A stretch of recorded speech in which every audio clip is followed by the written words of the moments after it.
Bonsoir, mes bien-aimés frères et sœurs. Que le Seigneur vous bénisse. Nous sommes encore là pour vous parler de la part de Dieu et pour prier ensemble. Que Dieu vous bénisse.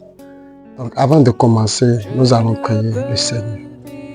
Seigneur notre Dieu, nous voulons te dire merci pour le souffle de vie que tu nous as donné. C'est toi qui nous as protégés, c'est toi qui nous as gardés, c'est toi qui as veillé sur nous. Que ton nom soit béni, que ton nom soit glorifié, que ton nom soit exalté.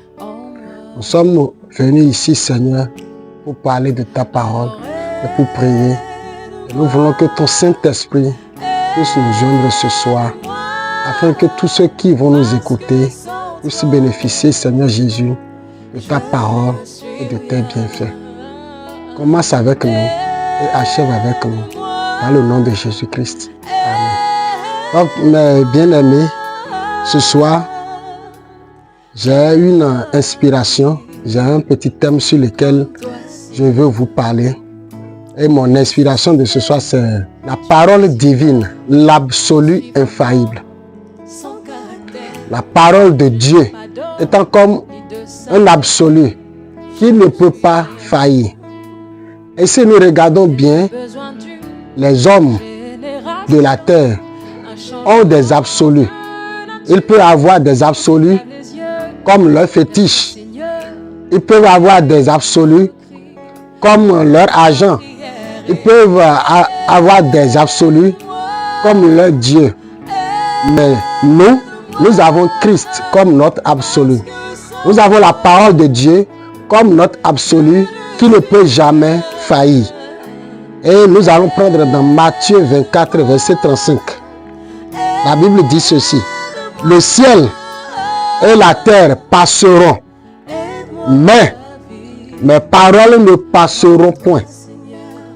Je relis. Le ciel et la terre passeront, mais mes paroles ne passeront point. C'est Jésus-Christ qui est en train de parler ici.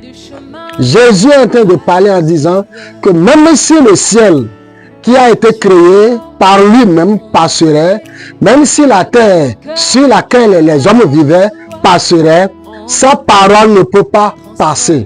C'est-à-dire, sa parole ne peut pas faillir. Parce que c'est la parole de Dieu qui a créé le ciel. C'est la parole de Dieu qui a créé la terre. Alors, ce qui a créé toutes choses ne peut jamais faillir. Et l'homme n'a pas créé la terre. L'homme a été créé pour dominer sur la terre. Alors la terre passera, le ciel passera, les hommes passeront, mais la parole qui a créé toutes choses, qui a créé les hommes, qui a créé la terre, qui a créé le ciel, ne passera jamais. Amen. Et je vais prendre Ésaïe 40, verset 8. Ésaïe 40, verset 8 dit ceci. L'herbe sèche. Ésaïe dit ici, le prophète Ésaïe dit ici, l'herbe sèche, la fleur tombe, mais la parole de notre Dieu subsiste éternellement. L'herbe ici sèche, c'est une créature. Dieu a créé les herbes, mais le prophète Ésaïe est en train de nous parler ici que les herbes sèchent, les fleurs tombent. Et tout comme Salomon avait eu de beaux habits. Salomon avait eu de beaux vêtements. Salomon avait eu toutes ces choses. Et cela dépassait même ce que les hommes avaient en son temps. Mais quand Jésus est venu, Jésus a dit, même ce que Salomon avait, l'habillement, l'accoutrement de Salomon n'était pas plus beau, n'était pas plus merveilleux que même la beauté de ces fleurs, de ces herbes. Jésus dit, ces herbes seront brûlées un jour et jetées au feu. Alors nous avons plus de la valeur aujourd'hui que même les herbes. Et pourquoi? Parce que nous avons été créés à l'image de Dieu. Et il dit, mais la parole de notre Dieu subsiste éternellement. La parole de Dieu subsistera toujours. Le ciel et la terre passeront, mais cette parole restera toujours. Même les rois de la terre ont un commencement, ils ont une fin. Toute chose a un commencement, toute chose a une fin. Mais la parole de Dieu n'a pas de commencement et elle n'aura jamais de fin. La parole de Dieu subsiste éternellement. Amen. Et pour finir, je vais prendre Luc 11, verset 28. Luc 11, verset 28 dit ceci. Je prends le verset 27. Tandis que Jésus parlait ainsi, une femme élevant la voix du milieu de la foule lui dit, heureux le sein qui t'a porté, heureuses les mamelles qui t'ont allaité. Et il répondit, heureux plutôt ceux qui écoutent la parole de Dieu et qui la gardent.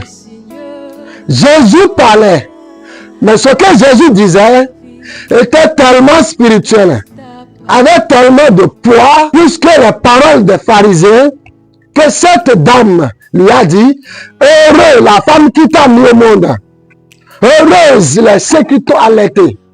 C'est-à-dire quoi?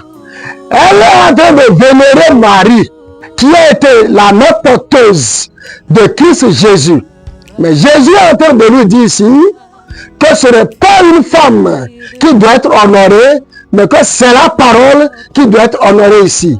Alors Jésus lui dit, au verset 28, et il répondit, heureux plutôt ceux qui écoutent la parole de Dieu et qui la gardent.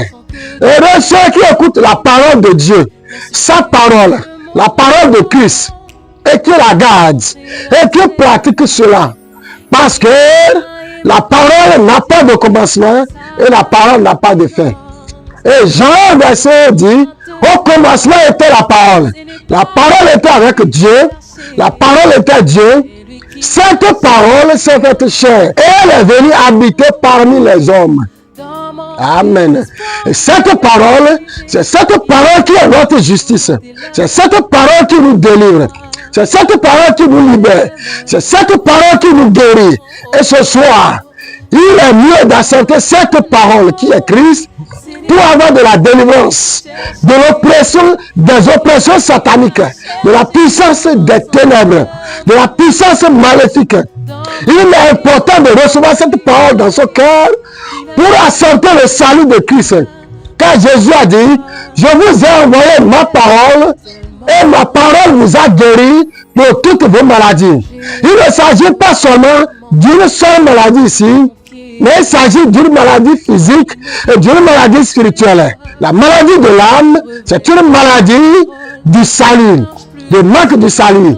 Et ce soir, si tu peux accepter la parole de Jésus-Christ, peu importe le péché que tu as commis, peu importe tes erreurs, ce soir, Jésus-Christ, la parole, c'est pas rentrer dans ton cœur, c'est pas pénétrer ta vie, il changera ta vie. Il te pardonnera tous tes péchés, il te donnera le salut. Peu importe la maladie qui t'accable, qui t'assaillit ce soir, le Saint-Esprit se trouve dans la parole. Et ce Saint-Esprit peut sortir de la parole de Dieu pour te guérir, pour t'affranchir. Si tu écoutes cette voix, la parole de Dieu subsiste éternellement. La parole de Dieu est notre absolu, infaillible. Et ce soir, prends cette parole, appuie-toi sur cette parole, et cela sera une parole infaillible dans ta vie. Que Dieu te bénisse. Que Dieu te bénisse. Ne t'appuie pas sur la parole d'un homme. Ne t'appuie pas sur la parole de tes parents. Ne t'appuie pas sur la parole d'un féticheur. Ne t'appuie pas sur la parole d'une personne majestueuse. Mais appuie-toi sur Christ, la parole. Et tu auras tout ce dont tu as besoin. Car c'est lui qui est la parole faite chair. Que Dieu vous bénisse. Qu'il vous bénisse encore. Prions le Seigneur. Seigneur notre Dieu, tes enfants ont écouté ta parole. Et tu nous as dit que ta parole, c'est ça notre absolu. Le faillible, seul absolu. Et nous avons vu que chaque parole que toi, Christ, tu avais prononcée devant chaque maladie, avait eu des faits. Et ce soir, je prononce cette même parole. Je me base sur les Écritures. Et j'ordonne maintenant à toute maladie. Au nom de Jésus-Christ, qu'il prenne le bagage et qu'il quitte mes frères, qu'il quitte les enfants de Dieu.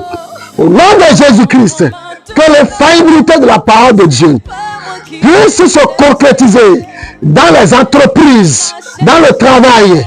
Au nom de Jésus-Christ, que tous tes enfants, au nom de Jésus, que leur foyer, qui est déjà mort spirituellement, puisse recevoir la vie maintenant. Au nom de Jésus-Christ, que les aveugles disent, je vois, que les boiteux puissent marcher, que les paralytiques puissent marcher et que les affligés soient consolés. Bénis Seigneur Jésus, toute personne Seigneur qui écouteront Seigneur Jésus, ton message.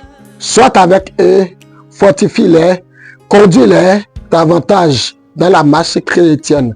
Donne-les Seigneur Jésus de la foi Seigneur.